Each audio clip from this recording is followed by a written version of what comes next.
नमस्कार विद्यार्थियों, कैसे हो आप सब। आप सबका स्वागत है हमारे YouTube channel online school paper के अंदर। आज मैं आपके लिए लेकर आया हूँ कक्षा 9 वार्षिक परीक्षा विषय स्वास्थ्य एवं शारीरिक शिक्षा का मॉडल पेपर, जो आपकी होने वाली 2 मई को एग्जाम होगा। उसके लिए मोस्ट इंपोर्टेंट प्रश्न रहेंगे। तो आप सबसे निवेदन है कि वीडियो को पूरा देखें और चैनल को सब्सक्राइब करें। चलो वीडियो शुरू करते हैं। पहला प्रश्न, शारीरिक शिक्षा से आपका क्या तात्पर्य है, यानी शारीरिक शिक्षा से आपका क्या तात्पर्य है। तो इसका उत्तर है, शारीरिक शिक्षा का मतलब है शारीरिक स्वास्थ्य और तंदुरुस्ती को बढ़ाने के लिए की जाने वाली गतिविधियां और कार्यक्रम। इसमें खेल, व्यायाम, योग, दूसरी शारीरिक गतिविधियां शामिल है। शारीरिक शिक्षा का मकसद है शारीरिक, मानसिक और भावनात्मक रूप से स्वस्थ व्यक्ति बनना। यानी शारीरिक शिक्षा से महत्व है कि शारीरिक, मानसिक और भावनात्मक रूप से एक स्ट्रॉन्ग बनना। ठीक है, ये मोस्ट इंपोर्टेंट प्रश्न है, आपको याद कर लेना है। अगला प्रश्न, पाचन तंत्र का मुख्य कार्य क्या है।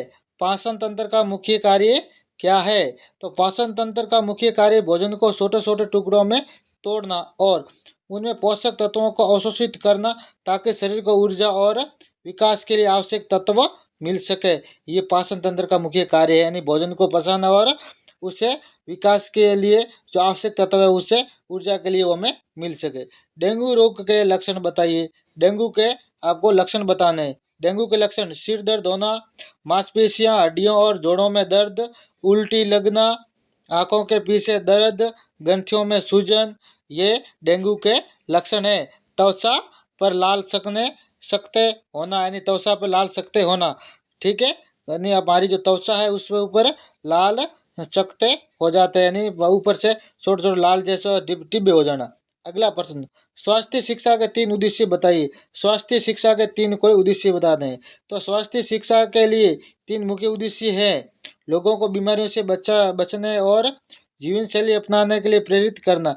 यानी स्वास्थ्य शिक्षा का मुख्य जो उद्देश्य क्या है, बीमारियों से बचाना और स्वस्थ जीवन शैली को अपनाने के लिए प्रेरित करना। यानी अगर हम हमारे स्वास्थ्य का या शरीर का ध्यान रखेंगे तो हम कभी बीमार नहीं पड़ेंगे।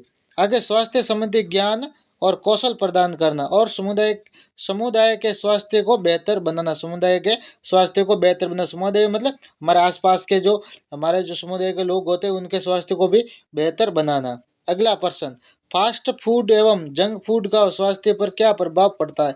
फास्ट फूड एवं जंक फूड का, यानी तेलीय पदार्थ है, सड़ी गड़ी चीजें खाना, तली हुई चीजें खाना, उससे हमारे ऊपर क्या प्रभाव पड़ता है। फास्ट फूड और जंक फूड का सेवन आपके स्वास्थ्य के लिए हानिकारक हो सकता है, क्योंकि इसमें कैलोरी, वसा, चीनी और सोडियम की मात्रा अधिक होती है, जिससे मोटापा, हृदय रोग, मधुमेह और अन्य स्वास्थ्य समस्या हो सकती है। यानी मोटापा हो सकता है, हृदय रोग हो सकता है, मधुमेह रोग हो सकता है और स्वास्थ्य संबंधी और भी समस्या हो सकती है। ऐसे ही परीक्षा में प्रश्न आएंगे तो आपको इसको याद कर लेना है।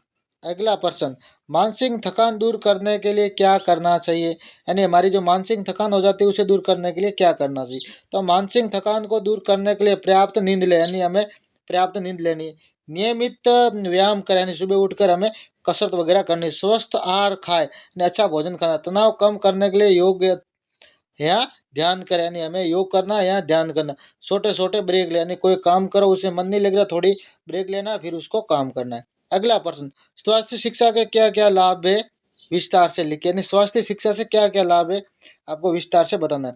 तो स्वास्थ्य शिक्षा व्यक्ति और समुदाय दोनों के लिए अनेक लाभ प्रदान करती है। यानी स्वास्थ्य शिक्षा समुदाय और व्यक्ति के लिए एक अनेक लाभ प्रदान करती है, जैसे कि बीमारियों का रोकथाम, स्वस्थ आदतों को बढ़ावा देना, जीवन की गुणवत्ता में सुधार करना आदि इनके है। अगला प्रश्न, आगे जो मलेरिया रोग के कारण, लक्षण व रोकथाम के बारे में विस्तार से लिखना। यानी मलेरिया रोग किस कारण होता है और उसे किस प्रकार से हम रोक सकते हैं उसके बारे में बताना है। तो मलेरिया एक जानलेवा संक्रामक रोग है जो प्लास्मोडियम नामक परजीवी के कारण होता है। संक्रमित मादा एनोफ्लिज मच्छर के काटने से फैलता है। यानी मादा एनोफ्लिज जो मच्छर है वो प्लास्मोडियम नामक परजीवी के कारण होता है।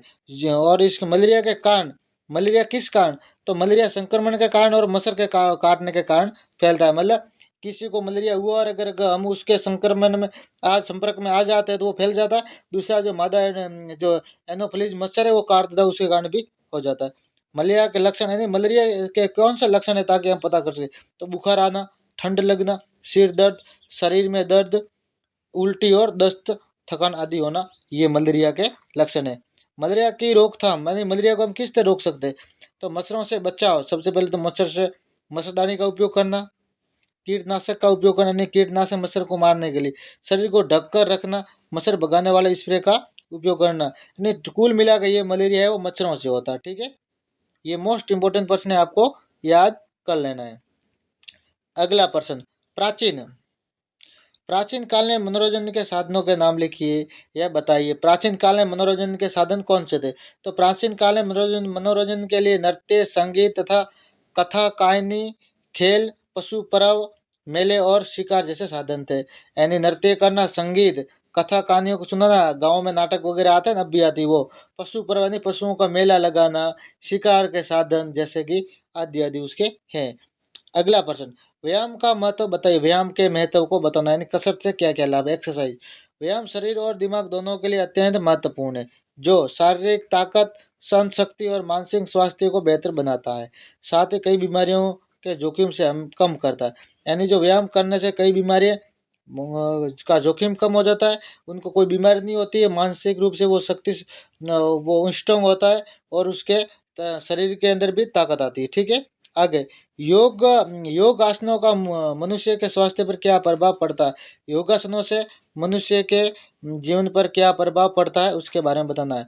तो देखो, योगासनों का मनुष्य के स्वास्थ्य पर क्या प्रभाव पड़ता है। नहीं, योगासन, योग के जो आसन करने से मनुष्य के स्वास्थ्य पर क्या प्रभाव पड़ता है उसके बारे में बताना है या समझाना है।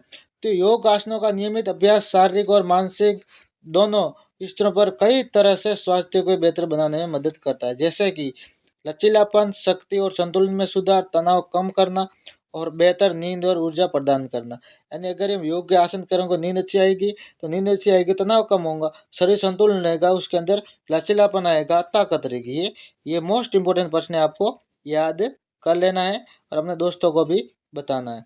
आगे, विद्यालय विद्यालय में व्यायाम प्रदर्शन विद्यालय में व्यायाम प्रदर्शन सामान्यतः कब करते बताइए।